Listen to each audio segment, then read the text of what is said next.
नमस्कार. आज आपण अध्याय 2 मधला श्लोक क्रमांक 26 ते 30 हे श्लोक पाहणार आहोत. तर पाहूया श्लोक क्रमांक 26. अथ चैनं नित्यजातं नित्यं वा मन्यसे मृतं तथापि त्वं महाबाहो नैवं शोचितुमर्हसि. विनोबाजी म्हणतात, अथवा पाहसी तू हा मरे जन्मे प्रतीक्षणी तरी तुझ कोठे येथे नसे शोकास कारण. शब्दार्थ पाहू.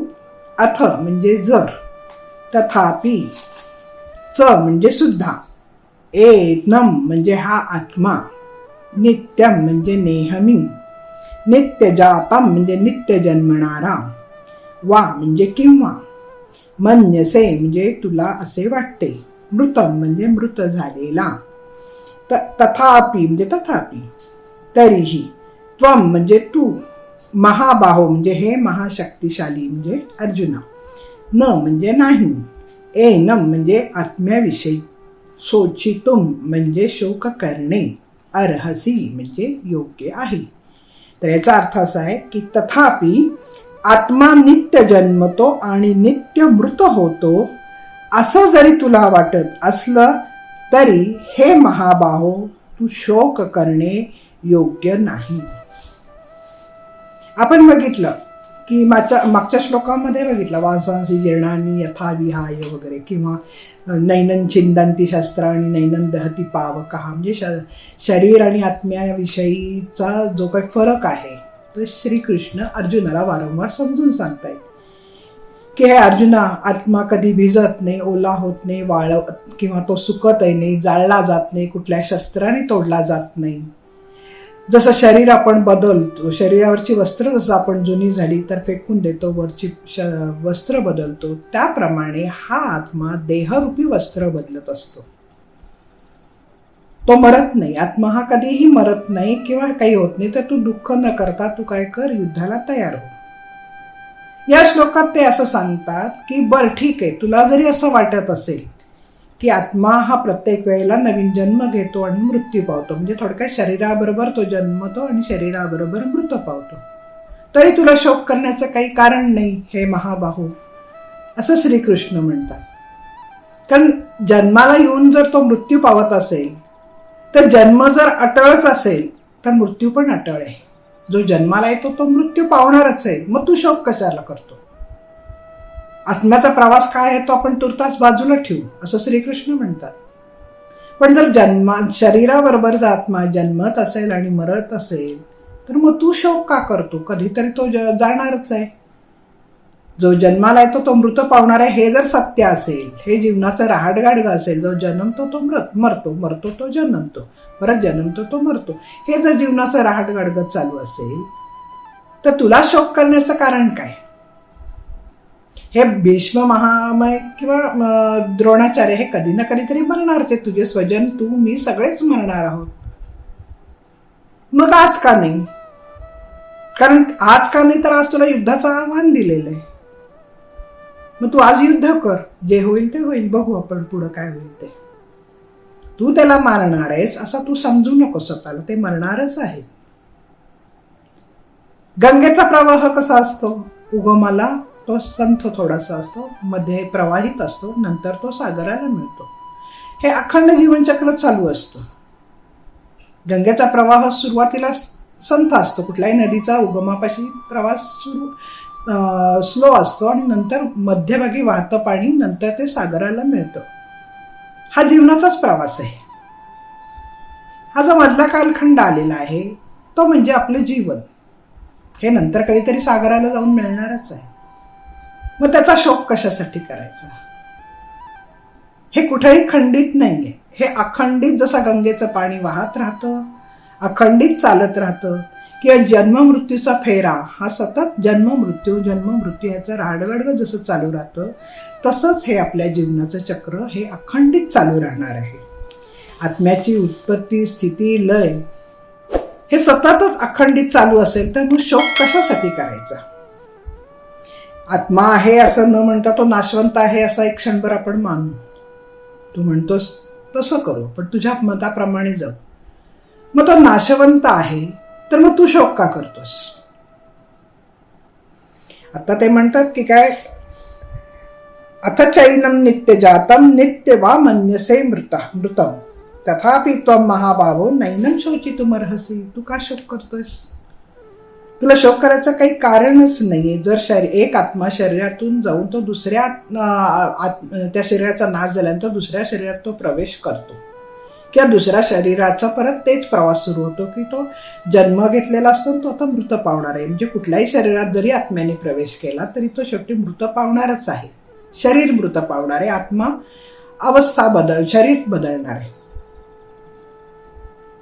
तू याला कुठेही कारणीभूत नाहीयेस. तू तुझं कर्तव्य करत राहा. हे जीवनाचं रहाडगडगड चालूच राहणार आहे. मेल्याचा शोक करणं म्हणजे हे मूर्खपणाचंच आहे. जेव्हा जी गोष्ट अटळ आहे त्याचा शोक का करायचा?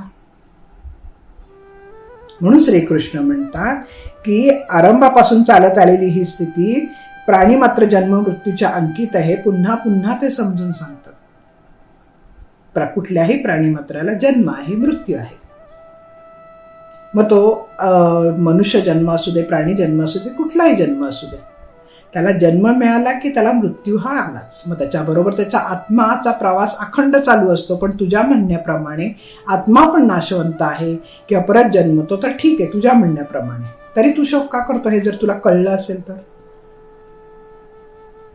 श्रीकृष्ण आता पुढच्या श्लोकामध्ये काय म्हणतात तेही बघू आपण. श्लोक क्रमांक 27.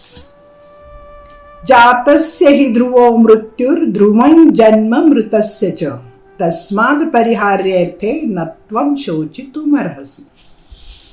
याचा विनोबाजी काय म्हणतात, जन्मता निश्चये मृत्यू मरता जन्म निश्चये म्हणून न टळे त्याचा व्यर्थ शोक करू नको. जातस्य म्हणजे जो जन्मला आहे तो, त्याचा, ही म्हणजे निश्चित, ध्रुव हा म्हणजे वस्तुस्थिती वास्तविक सत्य, ध्रुव म्हणजे हेही निश्चित सत्य आहे, मृतस्य म्हणजे जो मृत झाला आहे तो, च म्हणजे सुद्धा, तस्मात म्हणजे म्हणून, अपरिहार्ये म्हणजे जे टाळता येत नाही, अर्थे म्हणजे या संदर्भात, न म्हणजे नाही, त्वम म्हणजे तू, शोचितुम म्हणजे शोक करणे, अर्हसि म्हणजे योग्य आहे. याचा अर्थ असा आहे, जो जन्मला आहे त्याचा मृत्यू निश्चित आहे आणि जो मृत झाला आहे त्याचा जन्मही निश्चित आहे.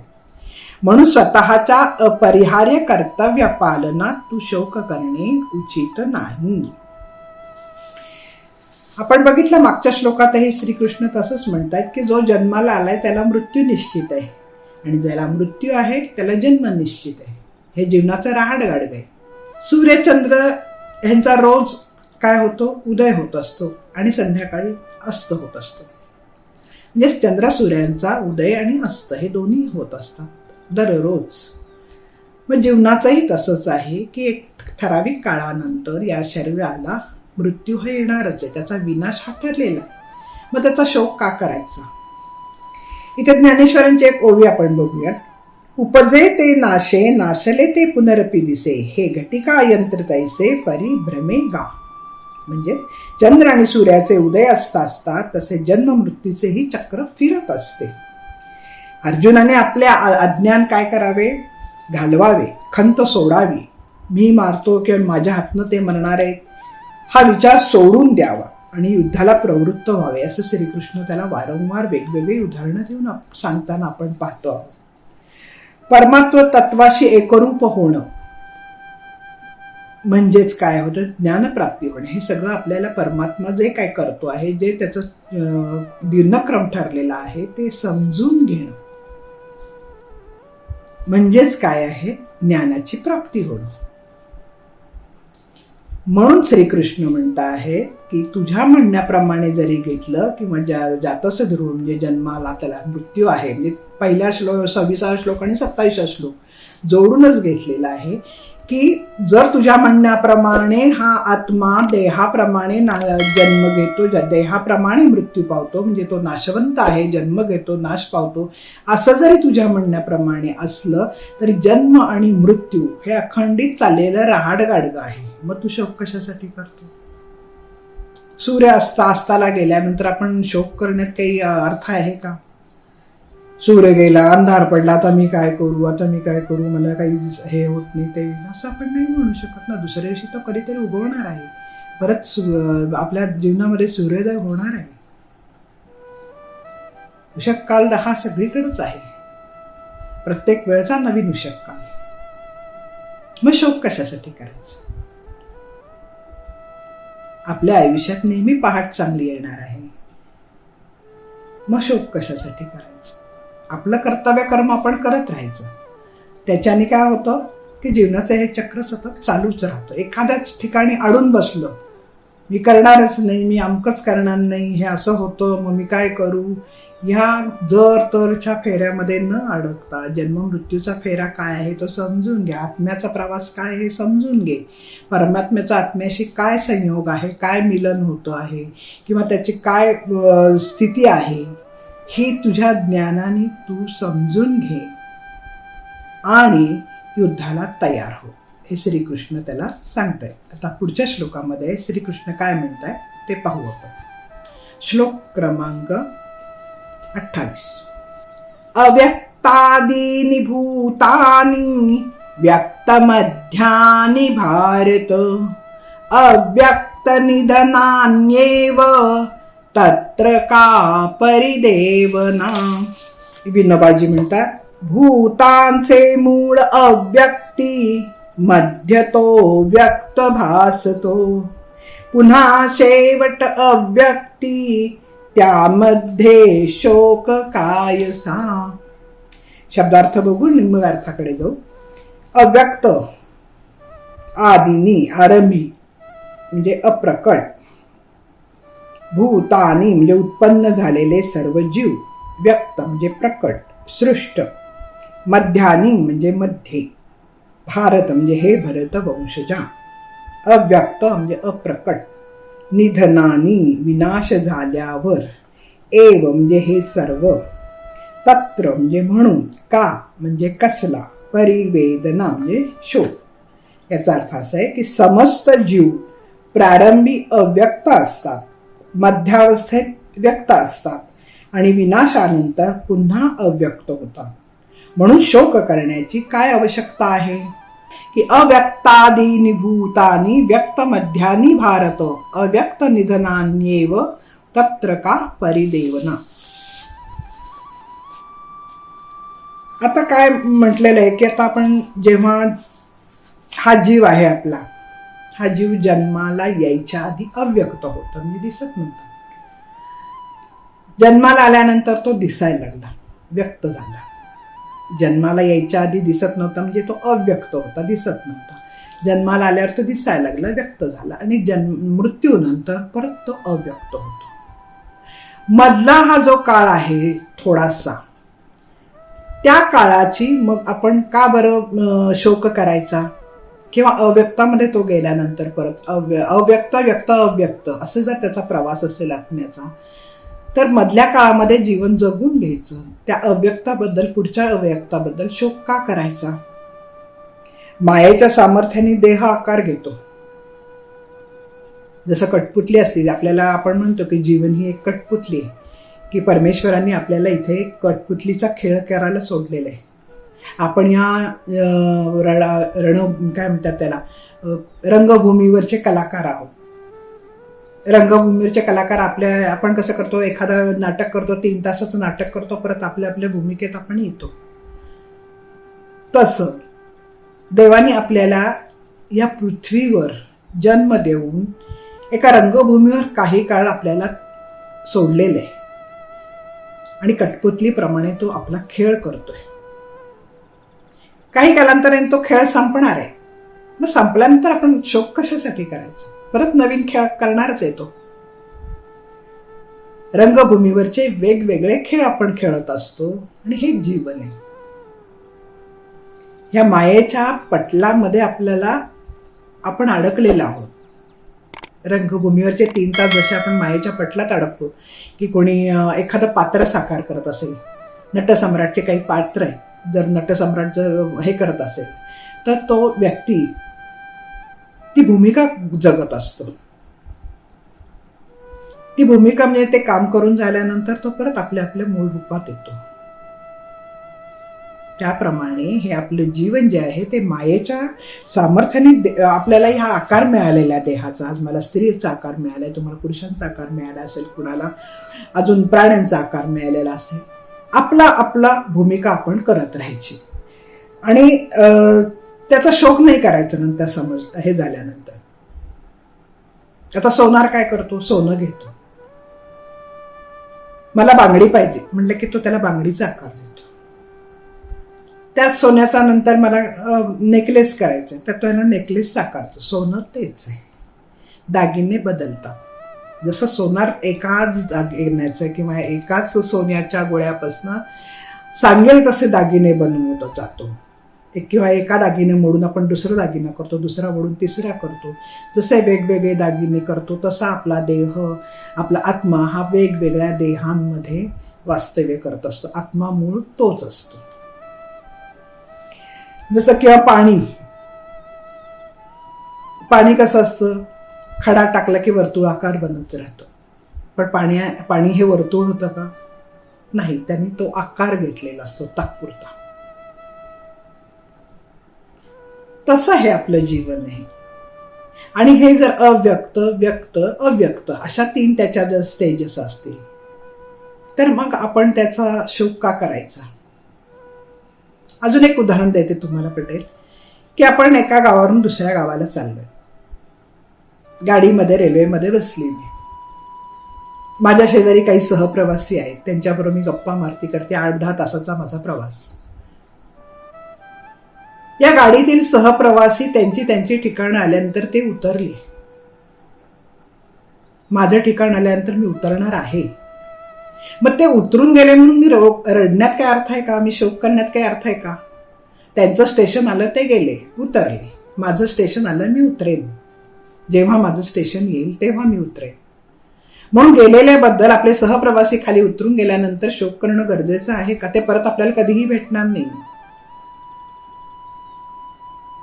तसं हे जीवनाचं आहे की आपापलं जीवन किंवा आपलं स्टेशन आलं की माणूस हा उतरतोच, तो अव्यक्त होतो. म्हणून त्या अव्यक्त होण्याला आपण दुःख म्हणून कुरवाळून बसण्यात काही अर्थ नाही. आत्मस्वरूपाबद्दलचे हे जे अज्ञान आहे मनुष्याला, त्याचा शोध घेऊन त्याने ते समजून घ्यायला पाहिजे. आणि हे समजून घेणं म्हणजे काय? तर मृत्यूला समजून घेणं. मृत्यूबद्दल शोक करायचा का नाही हे समजून घेणं. जर ह्याच्यामध्ये जीवनामध्ये जर मृत्यूच नसता, आपल्या आयुष्यामध्ये कुणाच्याच आयुष्यात मृत्यूच नसता, क्षणभर विचार करा किती भयंकर संकट आलं असतं. एक कल्पना करायची की कुणाचाच मृत्यू नाही. आपल्या मागच्या पिढ्या सुद्धा अजून समोर आहेत सगळ्या, आणि अजून पिढ्या जन्म घेत राहतील. तर काय होईल? किती अंधाधुंदी माजेल? कशा प्रकारचं जीवन आपण जगत राहू?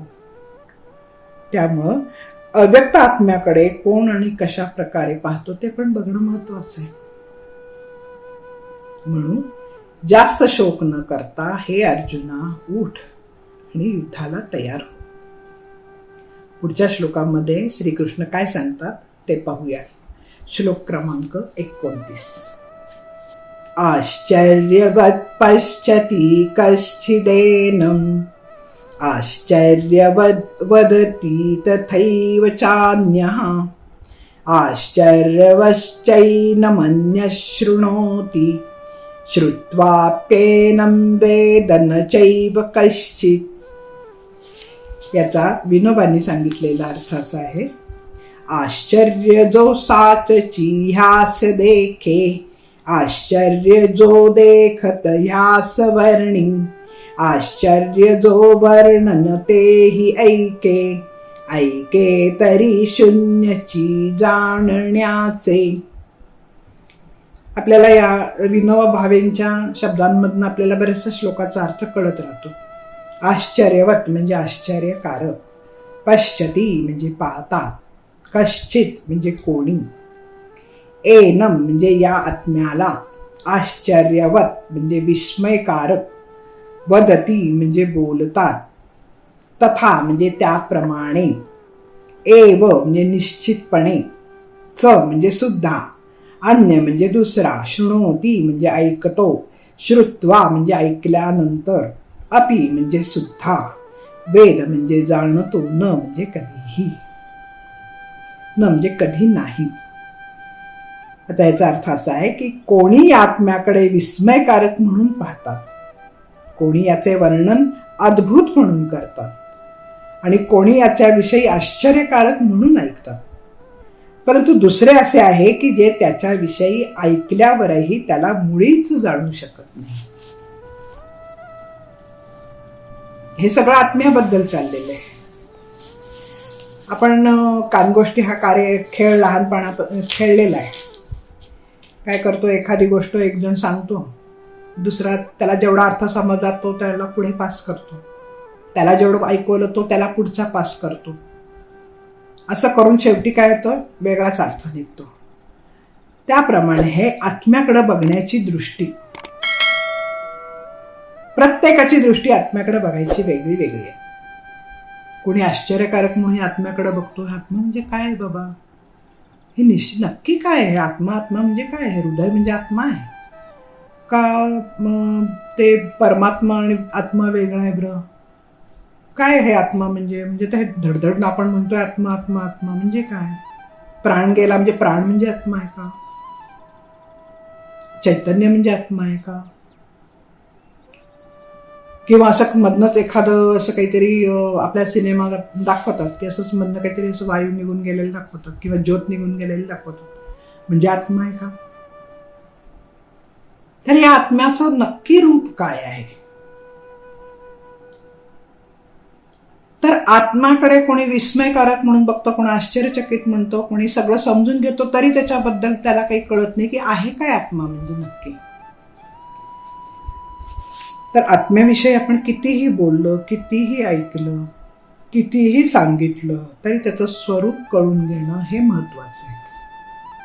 आत्म्याचं खरं स्वरूप कळून घेणं म्हणजे ज्ञानी होणं.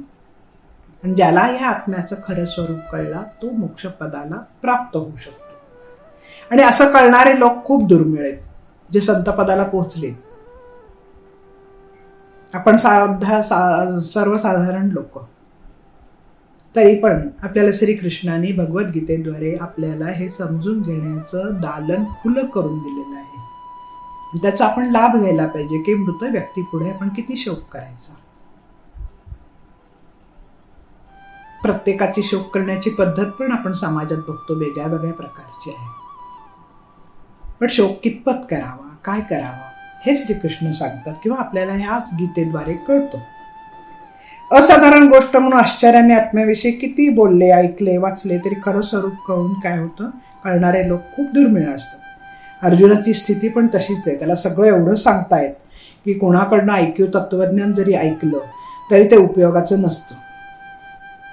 समजून घेण्याची तशी तयारी पण असावी लागते. श्रीकृष्ण स्वतः, भगवंत स्वतः अर्जुनाला हे सगळं सांगण्याचा प्रयत्न करतोय, तरीही अर्जुनाला जाणून घेण्याची इच्छाच दिसत नाही आपल्याला. आत्म्याविषयी, परमात्म्याविषयी कोणीतरी आश्चर्यवत बोलतो, आश्चर्यवत पाहतो, आश्चर्यवत वर्णन करतो, पण हे अनुभव सिद्ध योगी सत्पुरुषाच्या बाबतीमध्येच फक्त शक्य आहे, आपल्यासारख्या सर्वसाधारण माणसाच्या नाही. तरीही ते जाणून घेण्याचा प्रयत्न कर आणि युद्धाला तयार हो, असं श्रीकृष्ण अर्जुनाला सांगताना आपण इथे पाहतो. आता ही गोष्ट, आश्चर्याची जी पाहण्याची गोष्ट आहे, ह्याचं ज्ञान आपल्याला योगांमधनं किंवा योग तपस्व्यांच्याकडनं सुद्धा मिळू शकतो. आपला अभ्यास तेवढा पाहिजे. आपण श्रीकृष्ण काय म्हणतो एवढं जरी ऐकलं तरी सुद्धा आपण थोडं संभ्रमित होतोय. अर्जुनाला फक्त 45 मिनिटात गीता सांगितलेली आहे प्रत्यक्ष रणांगणावर श्रीकृष्णाने. म्हणजे त्या श्लोकाचा किंवा त्या सांगण्याचा अर्थ किती गहन असेल याची आपल्याला कल्पना येते. पण श्रीकृष्ण सांगतो तसं आत्म्याचं ज्ञान करून घेणं जास्त गरजेचं आहे. पुढच्या श्लोकात काय म्हणतात श्रीकृष्ण बघूया. श्लोक क्रमांक 30. श्लोक क्रमांक 30. देही नित्यमवध्योऽयं देहे सर्वस्य भारत तस्मात् सर्वाणि भूतानि न त्वं शोचितुमर्हसि.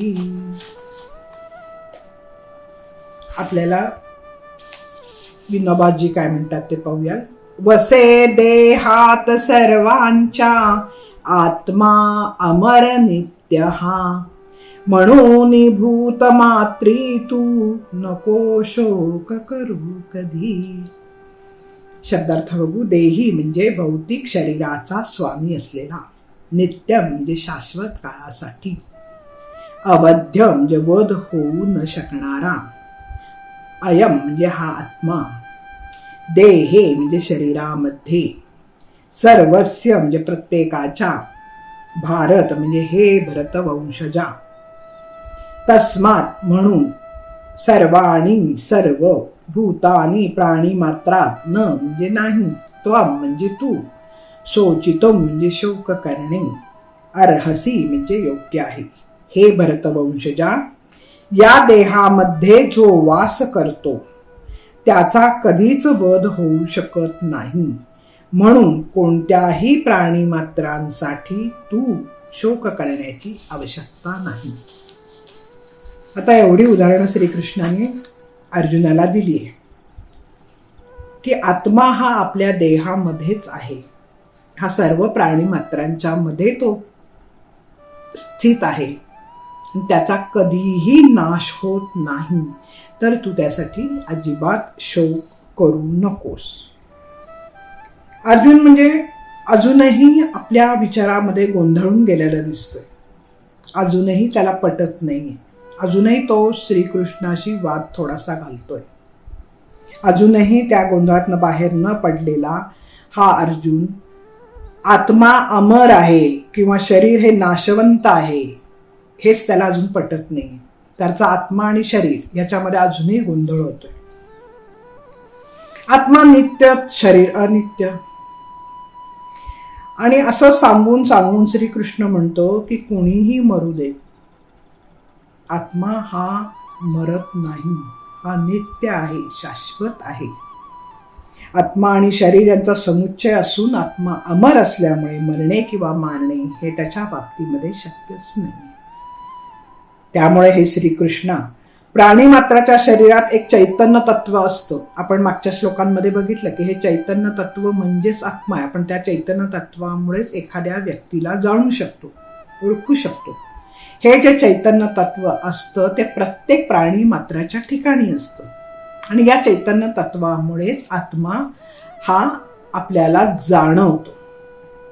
जेव्हा ते चैतन्य निघून जातं शरीरातून तेव्हा ते शरीर पडतं, पण आत्मा जिवंतच असतो. तो फक्त काय करतो, शरीर बदलतो. मोक्ष मिळवण्यासाठी आत्म्याचं कल्याण करणं हेच देहाचं माध्यम आहे. मोक्ष जर मिळवायचा असेल तर आत्म्याची स्थिती समजून घेणं गरजेचं आहे. आत्म्याबद्दल जर शोक करत बसतो तर मोक्षपदाला आपण जाणार नाही. मृत्यूचं आपल्याला व्यवस्थित अभ्यास पाहिजे. मृत्यूचा प्राणी मात्राच्या शरीरात चैतन्य तत्व असतं, ते नष्ट करण्याचा प्रयत्न होत प्रश्नच येत नाही. आणि ते जर जगद्रूप आत्मतत्व आहे, जगाचा आत्माच आहे, तर ते कधीच नष्ट होणार नाही आहे. मग आत्मा नष्ट होणारच नाहीये तर त्या आत्म्याचा शोक तू का करतोस, हा परत परत प्रश्न तो विचारतोय श्रीकृष्ण अर्जुनाला. म्हणून म्हणतात की हे अर्जुना, की हे भरतवंशजा, या देहामध्ये जो वास करतो म्हणजे तो आत्मा जो वास करतो त्याचा कधीच वध होऊ शकणार नाही. तू मारणार आहेस ते फक्त शरीर मारणार आहेस.